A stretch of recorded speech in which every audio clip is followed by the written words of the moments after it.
है ना। सुनिए, एज अ रिपोर्टर सुनिए, मोदी जी का कार्यकाल अच्छा है तो एज अ रिपोर्टर, अरे सुन तो लीजिए, आप ही की सुन रहे, बोला ना, एज अ रिपोर्टर इस देश की गरीब। दोस्तों नमस्कार, मैं हूं आपका दोस्त जाहिद। आप देख रहे हैं डेली हिंद। आपको मालूम है कि पूरे देश के अंदर क्या चल रहा है। फिलहाल पश्चिम बंगाल के अंदर फरहाद हकीम जो टीएमसी लीडर है उसको सीबीआई ने गिरफ्तार कर लिया, लेकिन अभी उसकी जो है बेल हो गई है। लेकिन इसी बीच जो है अभी हरियाणा के मेवात में एक आसिफ नाम युवक को जो है कुछ गुंडे मिल करके उसकी हत्या कर देती है।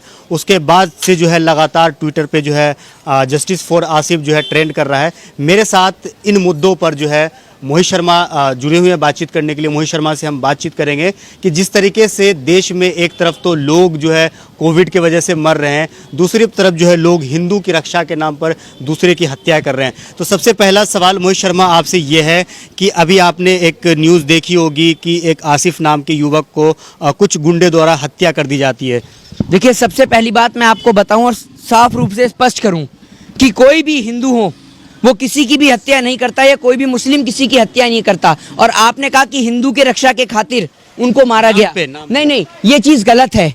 ये कुछ चुनिंदा लोग हैं जो भारत देश की छवि को और भारत देश की एकता, अमन, चैन और भाईचारे को खत्म करने में लगे हुए हैं। बाकी भारत देश का कोई भी नागरिक, हिंदू, मुस्लिम, सिख, ईसाई, हम आपस में भाई भाई हैं, थे और रहेंगे। हम भाइयों को हमेशा से कोई नहीं तोड़ सकता। जब हम भाइयों को तोड़ने की औकात अंग्रेजों की नहीं रही, तो फिर अंग्रेजों की राह पर चलने वाली उन गोरे अंग्रेजों के सेकंड पार्ट की सरकार की क्या औकात होगी कि वो इस देश के अंदर हम हिंदू, मुस्लिम, सिख, ईसाई भाइयों को आपस में बांट सके या तोड़ सके। ये चंद और चुनिंदा लोग हैं जो लिंचिंग के नाम पर, और लिंचिंग की आपने बात करी तो भैया लिंचिंग का काफिला जहां जहां बीजेपी पहुंचती है वहां वहां चलता चला जाता है। चाहे वो यूपी हो, यूपी के अंदर से लिंचिंग स्टार्ट होती है और स्टार्ट होते होते आज हरियाणा के अंदर भी सुनाई दी जाती है। दूसरी बात, आपने पहला प्रश्न करा कि बंगाल के अंदर तृणमूल कांग्रेस के 4 नेताओं को गिरफ्तार किया गया और उसमें तमाम बड़े बड़े नेता और टीएमसी के यानी तृणमूल कांग्रेस के मेयर भी सम्मिलित हैं।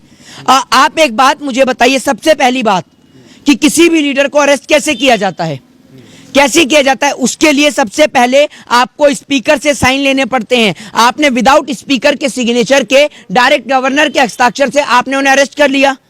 आप रूल्स और रेगुलेशन की धज्जियां उड़ाने में लगे हैं। बीजेपी कह रही है इस बात को लेकर कि जो सीबीआई है वो अपना काम कर रही है, उसे अपना काम करने दिया जाए। तो सीबीआई अपना काम या तमाम एजेंसियां अपना काम तब क्यों नहीं करती जब इसके अंदर बीजेपी के नेता शामिल होते हैं? जरा बताइए ना मुझे कि क्या मुकुल रॉय की गिरफ्तारी की जाएगी? क्या केस को रीओपन? जिस केस में गिरफ्तारी हुई है उसमें जो है पहले बीजेपी के लीडर भी थे, तो उसकी गिरफ्तारी क्यों नहीं हुई? बीजेपी जो है वो एक गंगा से भी पवित्र वॉशिंग मशीन है कि इधर से आपने गंदा बंदा डाला और उधर से बंदा एकदम साफ और प्योर होकर निकला। बीजेपी की वॉशिंग मशीन में मुकुल रॉय, शुभेंदु अधिकारी जैसे तमाम लोग शामिल हुए, चाहे वो मिथुन चक्रवर्ती क्यों ना हो, वो सब लोग शामिल हुए और उन्होंने अपने दामन को साफ किया। क्या बीजेपी अगर एक ईमानदारी की बात करती है तो क्या बीजेपी के जो तमाम नेता इस तमाम अपराध में शामिल थे तो क्या उनको भी गिरफ्तार और अरेस्ट किया जाएगा? हाँ, साध्वी प्रज्ञा ठाकुर, उन्होंने भी एक बयान दिया। उन्होंने ये कहा कि हम गौमूत्र पीते हैं इसलिए हमें कोरोना से कोई डर नहीं है, तो हमें वैक्सीन की जरूरत नहीं। संबित पात्रा तो बीजेपी के एक प्रवक्ता भी हैं, स्पोक पर्सन भी हैं, तो क्या संबित पात्रा गौमूत्र का सेवन नहीं करते? या बीजेपी के जो तमाम नेता कोरोना पॉजिटिव पाए गए थे क्या वो बीजेपी के नेता गौमूत्र का सेवन नहीं करते? तो भैया वैक्सीन की क्या जरूरत है? एंटीडोट तो आपके घर में ही बन रहा है, बनाइए ना। और जिन लोगों के, मैं किसी के ऊपर नाम लेकर नहीं कहूंगा, जिन लोगों ने देश की अर्थव्यवस्था का गोबर कर दिया, भैया अगर वो गौमूत्र ले रहे हैं तो आपत्ति क्या है? और आप एक बात बताइए, देखिए मोदी जी की मुझे एक बात बहुत अच्छी लगती है कि मोदी जी ने कहा था कि 2022 तक कोई गरीब नहीं रहेगा, और डेफिनेटली उसका एक रियल जीता जागता एग्जाम्पल है लॉकडाउन, नोटबंदी, जीएसटी। तो भैया गरीब रहेगा ही नहीं, गरीब तो सारा ऊपर पहुंच गया। देखिए, समुद्र से रेत में से बोतलें उठाने की बजाय आज गंगा पर जाकर लाशों को उठाया जाए तो ज्यादा बेहतर है। एक आदमी कहता है इस बात को लेकर, एक अखबार में जब ये प्रेस न्यूज छपती है तो वो आदमी कहता है कि मेरे पास इतना पैसा नहीं है लॉकडाउन के दौरान कि मैं अंतिम संस्कार कर सकूं, तो हमें मजबूरन लोगों को दफनाना पड़ रहा है। तो भैया ये स्थिति है देश की इस भयावह स्थिति से निपटने के लिए सरकार की क्या पॉलिसीज हैं? सरकार देगी लोगों को राशन, खाना पीना। एक नेता सरकार का लापता नहीं है, गौमूत्र पी पी के पता नहीं कहां सो गए हैं। तो आपको क्या लगता है कि सरकार डेटा छुपा रही है, जो लोग मर रहे हैं? सरकार डेटा क्या भैया, मर ही रहे हैं लोग। सरकार कर ही क्या रही है? शासन और प्रशासन के चक्कर तो में। कह रही है ना कि हम कोशिश कर रहे हैं। भैया कोशिश कहां आपकी सफल हुई है? कोशिश क्या मोदी जी ने बजवाया ढोल ताशे, दिया टॉर्च, मोमबत्ती, ये कोशिश है सरकार की? कितने हॉस्पिटल बनाए पैंडेमिक के दौरान? बताइए ना आप मुझे, क्या कोशिश कर रही है सरकार? कोशिश बताइए सरकार। काय बात का दावा कि यहाँ पे गौमूत्र पिएगा, कार मारिएगा, सोइए। नहीं, यहाँ पे हम हर वो फैसिलिटीज दे रहे हैं जो, जैसे कि यहाँ पे दवाई हो, ऑक्सीजन हो, वेंटिलेटर हो, हॉस्पिटल्स हो, लोगों को सारे चीज मिल रहे हैं। जब सरकार इस बात का दावा कर रही है तो जो मरने वाले लोग जो चिल्ला रहे हैं कि हमें ऑक्सीजन नहीं मिला, हमारे नाम की ऑक्सीजन आपने, हमारे नाम की वैक्सीन आपने बेच दी, हमारे बेटे को अगर बेहतर इलाज मिलता तो आज मेरा बेटा जिंदा होता। आपको अच्छा लगता है ना कि ये आत्मनिर्भर भारत, ये आत्मनिर्भर भारत में एक बेटा अपने पिता को एम्बुलेंस ना मिलने के कारण कंधे पे उठाकर लेकर जाता है? अच्छा लगता है आपको? We are living in 21st century, और 21st सेंचुरी में देखते हैं आप। क्या लगता है कि मोदी जी ने कहा कि आत्मनिर्भर भारत, तो अब ये परमात्मा निर्भर बन गया देश? बिल्कुल परमात्मा निर्भर भारत है, और पता नहीं कि कब किसकी फाइल वहां पर पास हो जाए और भैया कब किसको ऊपर पहुंचा दिया जाए, ये पता भी नहीं है देश के अंदर। हाँ, अच्छा, लगातार जो है देश के अंदर जो है कोविड की वजह से लोग मरते जा रहे हैं, लेकिन बीजेपी के जो भी लीडर हैं, खास करके यूपी के अंदर, अगर कोई ये भी अगर शिकायत करता है कि हमें ऑक्सीजन नहीं मिल पा रही है, हमें दवाई नहीं मिल पा रही है, तो उसके ऊपर FIR हो जाता है। देखिए आज बीजेपी का समर्थन करने वाले वही लोग हैं इस देश के अंदर जो लोग कहते हैं कि भैया एक अंधभक्त मिल गया तो देखा तो उससे पूछा तो भैया क्या कर रहा है, बोलता है बल्ब पे नाम लिख रहा हूं। मैंने क्या, क्यों?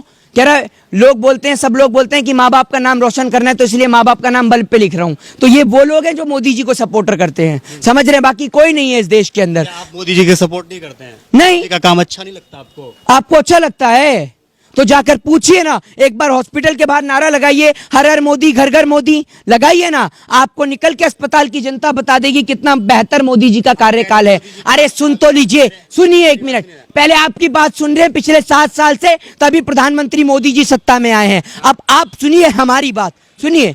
आप एक बात मुझे बताइए, मोदी जी का कार्यकाल अच्छा है तो बीजेपी के नेता और उनके लीडर्स इस बात को लेकर कह रहे हैं कि मोदी जी के कार्यकाल में आज गरीब जनता मर रही है, पिस रही है, लेकिन आप कहते हैं मोदी जी का कार्यकाल अच्छा है। तो अगर मोदी जी का कार्यकाल अच्छा है ना, सुनिए एज अ रिपोर्टर, सुनिए, मोदी जी का कार्यकाल अच्छा है तो एज अ रिपोर्टर, अरे सुन तो लीजिए, आप ही की सुन रहे, बोला ना, एज अ रिपोर्टर इस देश की गरीब जनता को ऑक्सीजन दिलाकर दिखाइए। आपकी अगर औकात है तो आपको अपनी औकात का पता चल जाएगा। मोदी जिस तरीके से आप आरोप लगा रहे हैं, लेकिन प्रधानमंत्री मोदी हर जगह लॉकडाउन लगा रहे हैं लोगों को बचाने के लिए।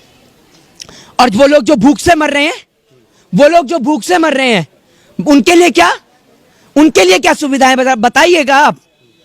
है कोई सुविधा? या बैंक यूं कह देगा आपसे कि चल कोई बात नहीं। मोदी जी इस बार दिया 500 रुपए, पिछली बार दिया था ना आपको 1000, इस बार दिया मोदी जी ने 500 दिया, मोदी जी ने 500 भी रख लिया अब की बार। तो आपकी वीडियो देख ली होगी तभी रख लिए उन्होंने वापस, 500 इस बार दिए ही नहीं, समझ रहे हैं? अरे भैया इतना मत दीजिए, मोदी जी एहसान है। वो 20,000 करोड़ का चूरन दिया था, वो भी नहीं बताया कि वो पानी के साथ लेना है, गर्म या ठंडे के साथ में, या रात को सोते में दूध के साथ में लेना है। इतना चूरन हमें नहीं चाहिए।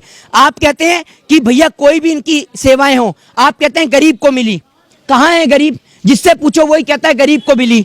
आपको मिली? नहीं भैया। कहाँ है गरीब? नहीं, आप गरीब नहीं है, आप तो अंबानी है। नहीं रे भैया, हम लोग दिल्ली खाने पीने वाला आदमी। तो भैया इनको नहीं मिली, आपको मिली? नहीं मिला। आप टाटा नहीं मिला। है? नहीं, तो फिर कुछ भैया इनको नहीं मिली, हमें नहीं मिली, आपको नहीं मिली।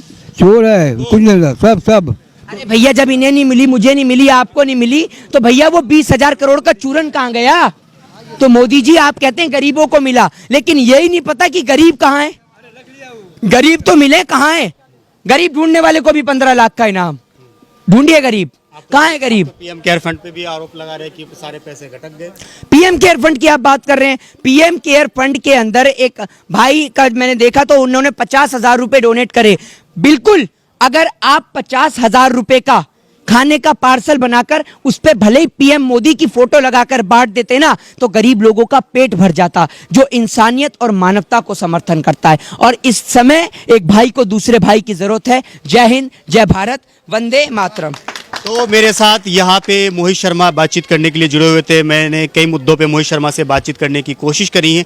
आपको क्या लगता है इस वीडियो के नीचे कमेंट करके जरूर बताइएगा।